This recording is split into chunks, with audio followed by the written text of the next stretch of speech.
নিজেরা যে স্বচ্ছতার দাবি রেখেছিলাম সেই স্বচ্ছতার দাবি আমরা মানুষকে দেখিয়ে দিতে চাই যে অনশনের ব্যাপারে আমরা যে কতটা এবং আমরা আমাদের দাবিগুলো পূরণ করার ব্যাপারে কতটা দৃঢ় প্রকল্প।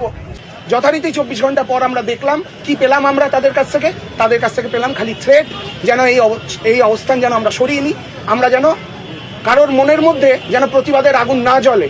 সবাইকে প্রতিবাদের আগুন থামিয়ে দিয়ে উৎসবে ফিরতে বলা হলো।